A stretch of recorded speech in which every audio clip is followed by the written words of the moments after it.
Como medidas generales está prohibido utilizar anillos, pulseras, relojes, collares durante todo el periodo de trabajo. El cabello se debe mantener recogido, las uñas limpias, recortadas y sin esmaltes. El equipo de protección personal debe ser según el tipo de atención y se debe cumplir el procedimiento de higiene de manos. Según el tipo de atención, para la toma de muestras se necesita higiene de manos, batas, un respirador N95, las gafas de protección ocular y guantes de manejo.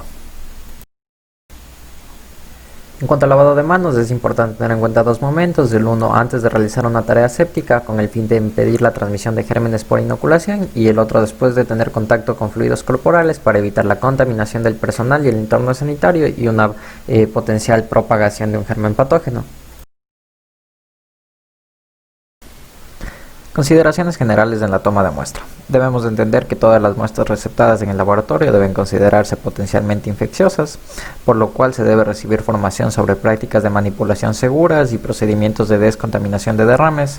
Se debe empacar y transportar la muestra de acuerdo a los lineamientos establecidos, se debe identificar la muestra de acuerdo al protocolo establecido y se debe utilizar el equipo de protección personal de acuerdo a la exposición y el riesgo que se tiene al obtener la muestra.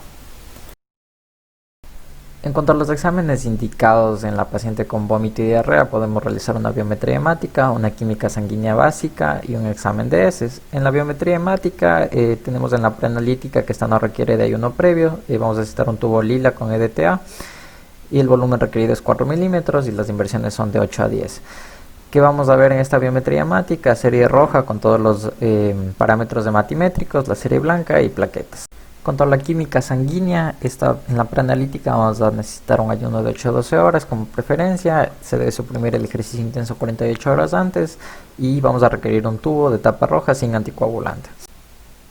Como parte de la química sanguínea básica, vamos a realizar una glucosa en sangre y electrolitos conteniendo sodio, potasio y cloro. En cuanto al examen en heces, es importante tener en cuenta que las heces deben recogerse en frascos bien limpios, de boca ancha y de cierre hermético. Para el copro cultivo, lo ideal es solicitar frascos completamente estériles. Como parte del copro parasitario, vamos a realizar un examen macroscópico, un examen microscópico y un examen químico. Para el copro cultivo es importante tener en cuenta ciertas indicaciones. Este se va a realizar cuando existe diarrea mucosanguinolenta, en pacientes inmunodeprimidos con diarrea persistente, una diarrea de más de 10 días de evolución y cuando se realiza un estudio epidemiológico de brotes. En cuanto a la prueba de sangre oculta en heces, esta se va a realizar en pacientes mayores de 50 años con sospecha de cáncer de colon, que hayan tenido antecedentes familiares de cáncer y que exista cambios de los hábitos defecatorios que llamen la atención. En cuanto al procedimiento de toma de muestra, es importante verificar que contamos con todos los materiales, hemos escogido un sitio de punción y el torniquete se encuentra colocado a la altura correcta y no debe pasar más de 3 minutos. En cuanto a la asepsia, se debe realizar con un algodón humedecido con alcohol al 70% en movimientos circulares de adentro hacia afuera. La extracción de sangre se va a realizar en un ángulo de 15 a 30 grados, se debe llenar los tubos en el orden correspondiente y después se debe desechar la aguja en el guardián. Además, después de cada procedimiento se debe realizar el cambio de guantes. Es además importante recordar el orden de llenado de los tubos. En primera instancia se debe llenar los tubos para hemocultivos, después los sin aditivos, después los que contienen citrato, después EDTA, BCG, heparina y por último la gasometría. En cuanto a la prueba rápida de detección de anticuerpos de SARS-CoV-2, esta se va a realizar en suero, plasma o sangre total dependiendo de la marca de la prueba. En las indicaciones en el ámbito clínico terapéutico, esta se debe realizar a pacientes que acudan al servicio de emergencia o ingresen con más de 5 días de evolución de síntomas respiratorios y que se encuentran dentro de los 10 días posteriores al contacto de sospecha, debido a que puede haber pacientes asintomáticos. De igual manera, es una medida para realizar seguimiento de la respuesta inmune en pacientes infectados con o sin síntomas. En cuanto a los resultados de la prueba, si se obtiene un IgG negativo y un IgM negativo, este indica ausencia de la enfermedad. Pero es importante tener en cuenta que si tiene un cuadro clínico compatible con el COVID-19, se debe realizar una prueba por PCR. Si se obtiene un IgG positivo y un IgM positivo, esto indica presencia de la enfermedad y el paciente debe ser aislado. Si se obtiene un IgG positivo y un IgM negativo, esto puede indicar inmunidad, que nos encontramos en la fase final de la infección o es una infección pasada o curada.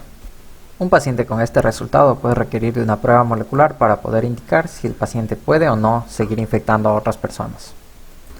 Si se obtiene un IgG negativo y un IgM positivo, esto indica un inicio temprano de la enfermedad o puede ser un falso negativo de la IgM. En este caso se debe repetir la prueba dentro de 5 a 7 días después y se debe interpretar según los hallazgos de esa prueba. En el caso de que no haya la posibilidad de repetir la prueba rápida, se debe realizar un PCR.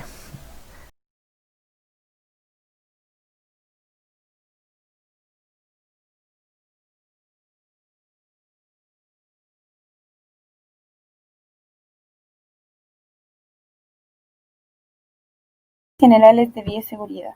Es importante mantener el lugar de trabajo en óptimas condiciones. Manejar a todo paciente como potencialmente infectado. Las precauciones de estándar deben aplicarse a todos los pacientes independiente del diagnóstico. Lavarse cuidadosamente las manos antes y después de cada procedimiento, e igualmente si se tiene contacto con material patógeno. Utilizar un par de guantes por paciente. Utilizar guantes limpios en procedimientos que conlleven manipulación de elementos biológicos o cuando maneje instrumental o equipo contaminado en la atención del paciente. Emplee mascarillas o gafas protectoras durante procedimientos que puedan generar salpicadura o góticas, aerosoles de sangre u otros líquidos corporales. Use batas o cubiertas plásticas en procedimientos en que espere salpicaduras de sangre u otros líquidos. Mantenga todos sus elementos de protección en óptimas condiciones de aseo en un lugar seguro y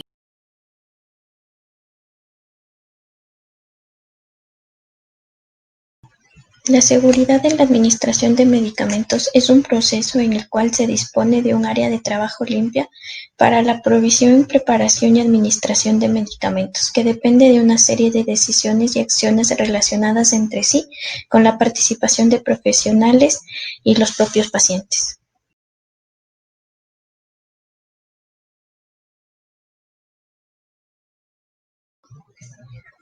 Es importante administrar únicamente el medicamento preparado personalmente, rechazar el medicamento abierto, caducado, con cambios en el aspecto. Los frascos de dosis múltiples deben ser desinfectados con alcohol antes de su uso. Colocar una gasa pequeña alrededor del cuello de la ampolla para evitar un corte. Es importante recordar la mnemotecnia de los 10 correctos, que involucra el conocimiento del medicamento, la indicación, la vía de administración y la hora, así como la identificación adecuada del paciente, el registro y el adecuado seguimiento. El lavado de manos es la primera regla de higiene dentro de las normas universales de asepsia y antisepsia. Constituye uno de los principales métodos para disminuir la transmisión de patógenos infecciosos. Por eso debería convertirse en una actividad obligatoria dentro del personal de salud. Es obligatorio el uso de guantes cuando se administra medicación vía intravenosa, subcutánea, intramuscular, endotraqueal e intraósea.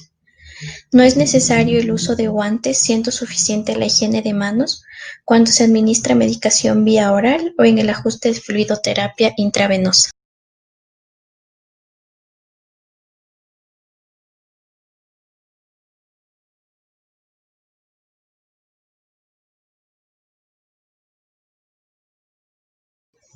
En el contexto de la pandemia es importante que el personal de salud cuente con los equipos de protección personal de acuerdo al grado de exposición. En el equipo de protección personal en el nivel 1, en el cual existe un contacto con pacientes, pero que no están expuestos a los fluidos corporales, está compuesto de protección ocular, mascarilla quirúrgica, bata y guantes. En el nivel 2, donde existe contacto con pacientes y riesgo de exposición a fluidos corporales, consta de protección ocular, mascarilla quirúrgica, bata hidrorrepelente, guantes y botas quirúrgicas.